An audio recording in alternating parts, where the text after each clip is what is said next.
Nessa análise de hoje a gente vai discutir dois temas diferentes e logicamente que dentre os temas que nós vamos discutir aqui no canal se encontra o assunto que dá título à análise e é o motivo pelo qual tu clicou neste conteúdo, que é o fato dos países do Oriente Médio estarem olhando cada vez com mais interesse para os BRICS no meio dessa crise geopolítica e geoeconômica que a gente tem vivido, que é um assunto que eu tenho discutido aqui no canal. Não são só os países do Oriente Médio que estão com essa perspectiva, digamos assim, esperançosa em torno dos BRICS, mas também países da América Latina, países do continente africano, países do Sudeste Asiático. Então, no geral, os países que temem essa agenda da governança social e ambiental, essa agenda do Great Reset, aí, do grande reinício, proposta pelos países atlanticistas, e estes países atlanticistas atuando como uma força política subalterna em relação aos interesses das oligarquias financeiras transnacionais, durante esse contexto de crise generalizada, os BRICS têm acenado como sendo uma alternativa, que é um assunto que eu tenho discutido aqui no canal até, digamos assim, de maneira exaustiva, mas eu acho que a gente tem que avançar nessa discussão, porque sempre aparecem novos indícios, novas notícias que apontam para um avanço dos BRICS, e é preciso discutir isso aqui no canal, até porque o intuito do canal é discutir geopolítica. Então, se os BRICS avançam, isso é um tema, digamos assim, de primeira importância na discussão geopolítica. Então, quando a gente entrar nos 6 pontos, quando eu trouxer os 6 pontos, as minhas 6 anotações que eu trago todos os dias para a gente discutir, os 3 primeiros pontos vão discutir esse interesse dos países do Oriente Médio em torno dos BRICS. Então, digamos assim, é o primeiro tema que a gente vai discutir aqui no canal a partir de algumas notícias que eu vou trazer para a gente conversar aqui no dia de hoje.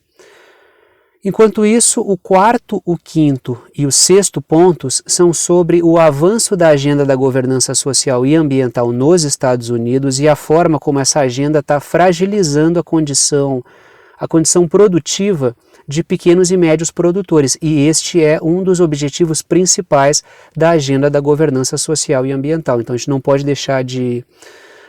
perder de vista, não pode perder do horizonte, que um dos intuitos principais dessa agenda da governança social e ambiental é destruir pequenos e médios e fazer com que os monopólios, as corporações transnacionais avancem sobre fatias maiores do mercado.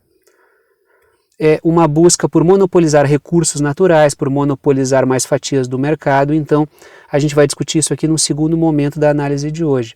Diga-se de passagem, inclusive ontem, domingo, eu coloquei lá no canal do Telegram um artigo sobre esse assunto que eu vou discutir no segundo momento. Então, quem não está no canal do Telegram, dá uma olhada lá. Para quem está no canal do Telegram já deve ter lido o texto que eu coloquei, que foi uma matéria, um artigo que eu extraí, e é a partir deste artigo que eu vou discutir esse segundo momento da análise de hoje. Então, tenho feito da seguinte maneira: eu pego o artigo, extraio um PDF com tradução automática do navegador e jogo lá no canal do Telegram para quem está interessado em saber mais detalhes dos temas que eu discuto aqui no canal.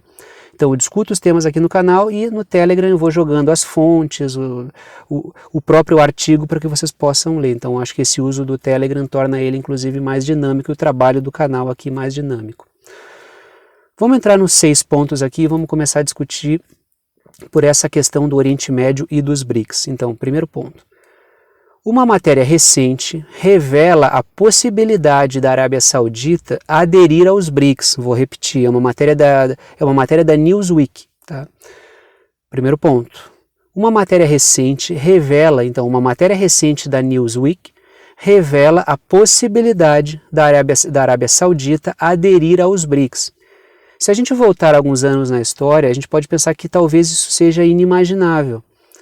Quando a gente olha para a Arábia Saudita e as relações estreitas que esse país sempre teve com os norte-americanos, e a gente olha o cenário de hoje, onde a Arábia Saudita já bate a porta na cara do Biden, quando o Biden vai querer negociar novas relações ligadas ao petróleo. Quando a gente vê a Arábia Saudita flertando com os BRICS, a gente percebe como o cenário geopolítico mudou bastante.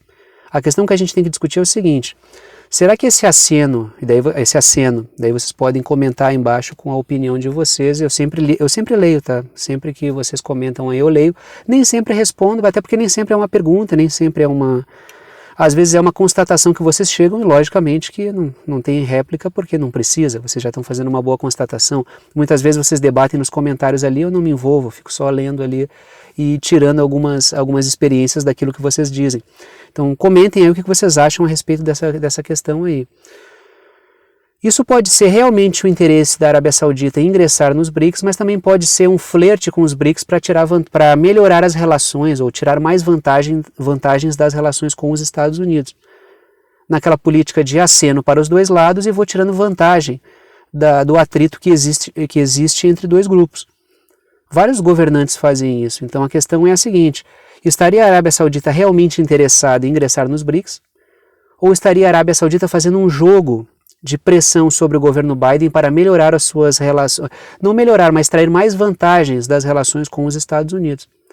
A gente vê que o Viktor Orbán na Hungria faz isso, a gente vê que o Narendra Modi na Índia faz isso, a gente vê que o Erdogan na Turquia faz isso, a gente vê vários governantes flertando com os dois lados, e quando eu digo dois lados, falo flertar com China, Rússia, flertar com os Estados Unidos, e neste flerte ir tirando vantagens dos lados que atritam, que é uma posição geopolítica madura, é isso que um estadista precisa fazer. Não estou aqui, sempre deixo claro, né? Não estou defendendo o Erdogan, não estou defendendo o Viktor Orbán, não estou defendendo o governo da Arábia Saudita, estou dizendo que esta é uma conduta adequada. Espera-se de um estadista que ele tire vantagens das situações para melhorar a vida do povo do país que ele governa. Então é isso que eu estou colocando na mesa. Então vamos ver se a Arábia Saudita está flertando ou se ela está realmente interessada nisso. Essa matéria saiu essa notícia saiu na Newsweek. Então vamos ver como é que a coisa vai se desdobrar aí para ver os próximos passos seguidos pela Arábia Saudita. Segundo ponto, e detalhe, tá? Essas coisas todas acontecendo logo após a reunião, aquela cúpula virtual dos BRICS, então tem muita coisa aconteceu ali que chamou a atenção dos países, né? Segundo ponto, os sauditas nos BRICS, então a Arábia Saudita nos BRICS, a Arábia Saudita nos BRICS pode consolidar uma bolha alternativa à agenda do Great Reset, a agenda ESG do atlanticismo, a agenda da governança social e ambiental. Então vou repetir, segundo ponto. A Arábia Saudita nos BRICS pode consolidar uma bolha alternativa, ou um grupo alternativo, à agenda da governança social e ambiental atlanticista. Fugir daquela lógica essa lógica desse cavalo de pau energético que está sendo dado. Então a Arábia Saudita está olhando para o panorama, está vendo como é que a coisa está se constituindo na Europa, como é que a coisa está se constituindo no Canadá, nos Estados Unidos, como é que a coisa está se constituindo na Oceania, e está olhando para o bloco atlanticista e está pensando, bom, a coisa andando para esse lado não me interessa muito. Agora, do outro lado, eu vejo uma mudança mais gradual, eu vejo sim uma discussão sobre a questão ambiental, mas eu vejo acenos claros e movimentos concretos, mas sem desestabilizar a economia dos países, que é o que os BRICS estão fazendo. Falam sobre meio ambiente, logicamente, mas não é uma discussão sobre meio ambiente apenas para fazer avançar os monopólios dos grandes magnatas, como é a agenda da governança social e ambiental, que é defendida pelo atlanticismo, ou defendida pelo Fórum Econômico Mundial, que no fundo são as mesmas agendas, que é uma mesma agenda no final das contas. Então a Arábia Saudita pode estar enxergando o óbvio, que é eu tenho dois caminhos, um dos caminhos é muito perigoso, que é o caminho da agenda da governança social e ambiental, e o outro caminho é um caminho mais estável, digamos assim, com uma trilha que eu já conheço. Tem propostas novas, mas também mantém muita coisa que é importante. Não entra nessa agenda maluca do Great Reset de implodir a produção de alimentos, de implodir a produção de energia, de encarecer os produtos, de tornar o combustível fóssil tão caro que no comparativo a energia alternativa se torne viável. Isso é um absurdo completo. Tu inviabilizar um tipo de energia para que o outro se torne mais vantajoso, ao invés de tu tornar o outro mais vantajoso antes de embarcar em qualquer coisa. Então a gente tem duas agendas aí que estão sendo apresentadas, e uma agenda me parece muito pragmática, muito pé no chão, e a outra me parece uma agenda completamente suicida. Terceiro ponto, Irã e Estados Unidos admitiram, então vamos continuar falando do Oriente Médio agora, falando sobre o caso do Irã e uma notícia que saiu esses dias, inclusive coloquei no canal do Telegram. Acredito que na sexta-feira uma notícia sobre isso. Botei um recortezinho de uma matéria que eu achei, acho que eu tirei da rede Al Jazeera, se eu não me engano. Irã e Estados Unidos admitiram que as negociações do acordo nuclear não estão avançando. E o Irã colocou na mesa, os norte-americanos não estão dando grandes vantagens, continuam pisando, falando as mesmas coisas, prometendo as mesmas coisas, não estão facilitando a vida do Irã, não estão fazendo promessas tentadoras. Lembrando, né, vamos relembrar aqui o que eu já falei esses dias, o Irã está negociando, está flertando para fazer parte dos BRICS também. Justamente por isso eu trouxe esse título na análise de hoje. A gente fala da Arábia Saudita flertando, a gente fala do Irã flertando com os BRICS, enquanto o resto, não vou nem dizer o resto do mundo, porque na verdade boa parte do mundo está preocupada com a agenda da governança social e ambiental. E mesmo quando a gente fala sobre os países que estão dentro da bolha atlanticista, o povo desses países também está preocupado. Quando a gente fala que os países estão embarcando, estou falando dos governos, porque a população está extremamente revoltada com o preço de energia, com o preço de alimentos, com a agenda da OTAN. Tanto é que mesmo na Europa já estão aparecendo movimentos que estão criticando a OTAN pelo aumento do custo de vida. Logicamente que isso aconteceria cedo ou tarde, porque os reais responsáveis são realmente a OTAN. Essa política suicida que ela tem promovido, essa agenda belicista que ela está promovendo no mundo, pacote de sanções hoje contra a Rússia, amanhã provavelmente contra a China. Então, quanto mais o tempo passa, mais a crise ela vai se multiplicando, porque essa crise é uma agenda. Durante a agenda de crise, o objetivo dos magnatas é ganharem muito dinheiro com essa crise. Destruir a soberania econômica dos países, destruir pequenos e médios produtores, fazer os monopólios avançarem num cenário de crise.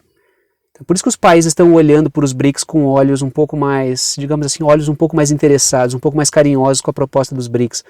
Não porque são ideologicamente alinhados com os BRICS, até porque eu nem sei o que significa isso.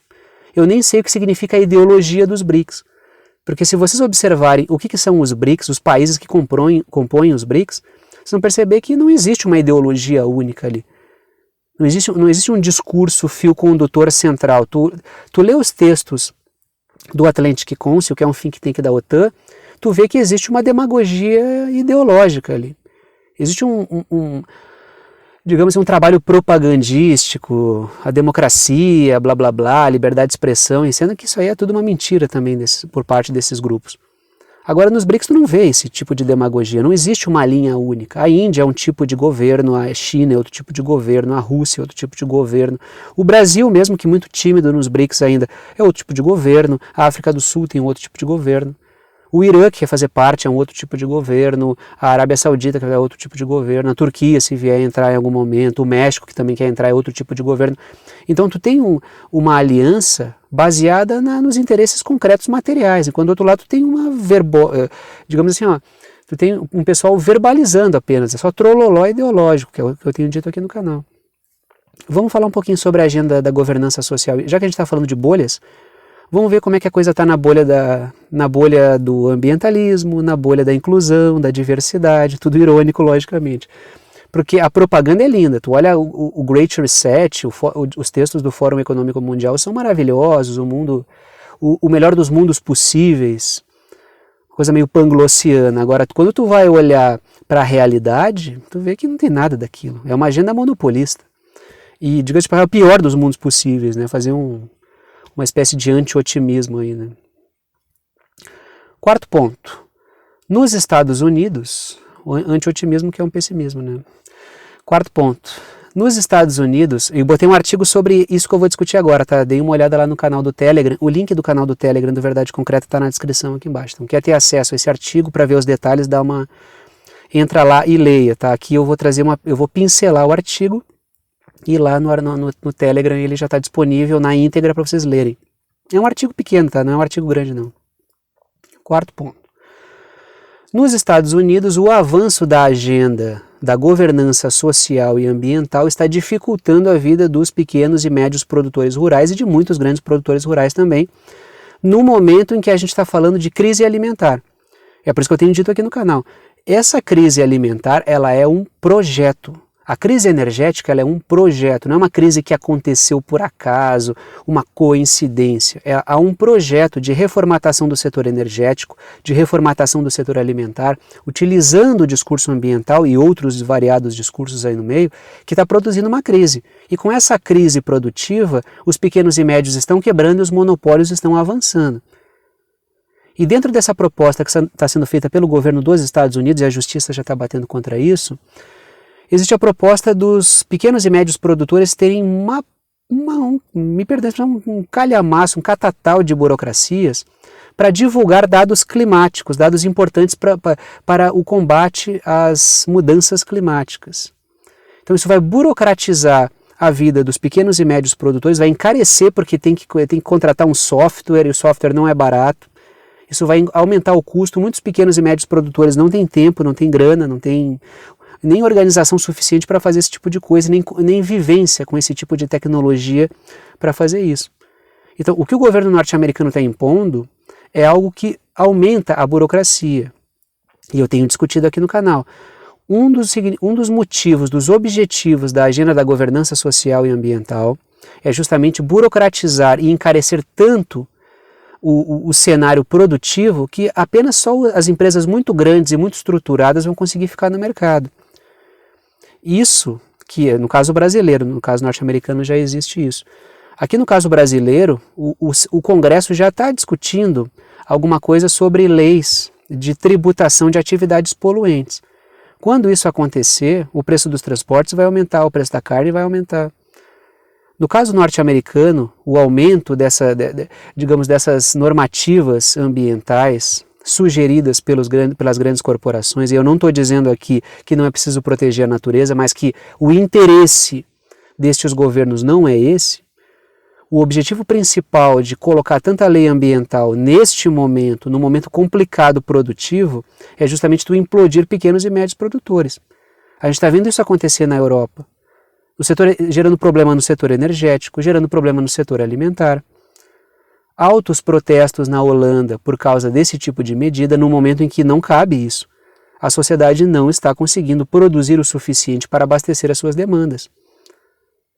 Então, ao mesmo tempo em que tu está saindo de um cenário de lockdown durante a pandemia, impõe sanções à Rússia, provavelmente poderá impor sanções à China no futuro próximo. Coloca uma pauta climática no meio do processo, tu está impondo um monte de crises sucessivas e dessa crise o setor produtivo não está conseguindo se recuperar. Até porque não lhe é permitido se recuperar dessa crise constante que é arremessada aí nas costas do setor produtivo. Então, nesse caso norte-americano, e eu coloquei o artigo, dei uma lida sobre o artigo que eu coloquei no canal do Telegram, é justamente isso. É impor mais burocracias para inviabilizar completamente a vida dos pequenos e médios produtores, e de muitos grandes também. Quinto ponto. A BlackRock é entusiasta da agenda da governança social e ambiental. Repito, a BlackRock, a maior gestora de ativos do mundo, é entusiasta da agenda da governança social e ambiental. E é quem dá as cartas no governo Biden. Já falei várias vezes aqui sobre as relações da BlackRock com o governo do Joe Biden. Então, essas decisões, inclusive o artigo coloca isso, elas contornam um debate que precisaria ser feito pelo Congresso norte-americano. A coisa imposta é meio ao estilo, me perdoe a expressão, cagar regras. Cagar regras. Então, atropelando qualquer princípio básico. Não que eu confie muito no Congresso norte-americano, mas tu percebe que existe uma urgência em impor uma agenda, a despeito da situação que o povo norte-americano vive. Quando existem críticas ao governo Biden, aos norte-americanos, tu faz uma crítica ao governo, porque o povo norte-americano está passando trabalho também. O povo norte-americano está fazendo protesto por causa do gasto do governo Biden com o conflito na Ucrânia, enquanto o povo, o combustível só aumenta, os alimentos só aumentam. O consumo está caindo, é possível que haja um colapso do setor varejista norte-americano. Então, as condições de vida só pioram enquanto os caras querem aproveitar essa crise para reformatar todas as relações. Logicamente que isso vai explodir no povo, como já está explodindo. Sexto e último ponto. Na Holanda, produtores rurais estão nas ruas contra o ataque à produção de alimentos. Então isso aqui só trazendo a situação que está acontecendo na Holanda. Ontem, inclusive, também coloquei lá no canal do Telegram um artigo do portal Do portal não anotei, mas acho que era um artigo do portal Off Guardian, que eu coloquei lá no canal do Telegram do Verdade Concreta, um artigo também traduzido, tradução automática do navegador, jogo lá para quem tiver interessado, falando sobre o que significa e o que está acontecendo na Holanda atualmente, de uma proposta de reduzir pelo menos 30% os rebanhos na Holanda numa situação de crise alimentar.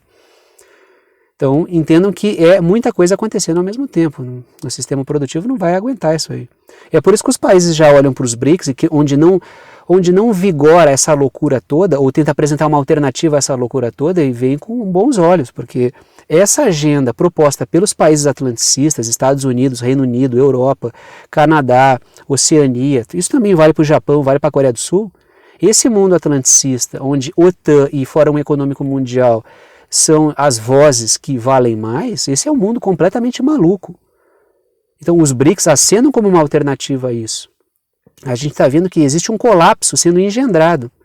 E quem vai pagar caro por isso são classes médias e classes trabalhadoras, que já estão perdendo o poder aquisitivo, isso desde o período da pandemia, com a instalação de lockdowns e assim por diante. Dito isso, vou parando por aqui. Gostou da análise, gostou do canal, quer saber como apoiar esse canal independente? Todas as formas de apoio estão na descrição aqui embaixo. Agradeço a todos que apoiam, que mantêm esse trabalho diário funcionando. Se não fossem vocês, não haveria esse trabalho aqui todos os dias.